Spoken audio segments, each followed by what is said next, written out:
ચીન સાથે ડીલ તો 100% ટેરિફ. નમસ્કાર, સ્વાગત છે આપનું આરબી ન્યૂઝના ટોપ 10 સમાચારમાં. હું અશ્વિન રાઠોડ. ડોનાલ્ડ ટ્રમ્પની કેનેડાને ખુલ્લી ધમકી, જો ચીન સાથે ડીલ કરી તો 100% ટેરિફ લગાવીશું. અમેરિકામાં બરફના તોફાનનો કહેર, લગભગ 9000 થી વધુ ફ્લાઇટ રદ, અનેક રાજ્યોમાં ઇમરજન્સી. મને આશા છે કે એક દિવસ આપણે ટ્રમ્પને નોબેલ શાંતિ પુરસ્કાર આપી શકીશું. ઇટાલીના પીએમ મેલોની. એક અહેવાલ અનુસાર સરકારે 27 જાન્યુઆરીએ બજેટ પૂર્વ સર્વપક્ષીય બેઠક બોલાવી. આઈસીસીએ બાંગ્લાદેશને T20 વર્લ્ડ કપ 2026 માંથી બાકાત રાખ્યું અને સ્કોટલેન્ડનો સમાવેશ જાહેર કર્યો. ચારધામ યાત્રા 2026 19 એપ્રિલથી શરૂ થશે. ગુજરાતમાં કાતિલ ઠંડીની આગાહી, આગામી 48 કલાક અતિ ભારે. પ્રજાસત્તાક દિવસ પર્વ પર 982 જવાનોને બહાદુરી અને સેવા ચંદ્રકો એનાયત કરવાની જાહેરાત.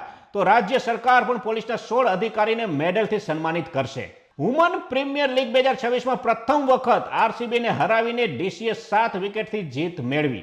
રશિયા અને યુક્રેન યુદ્ધ રોકવા અંગે સમજૂતી કરવામાં નિષ્ફળ. યુએસ સાથે ત્રિપક્ષીય બેઠક અનિર્ણિત સમાપ્ત થઈ. તો આ હતા ટોપ 10 ન્યૂઝ અને હું હતો આપની સાથે અશ્વિન રાઠોડ. જય હિન્દ, જય ભારત.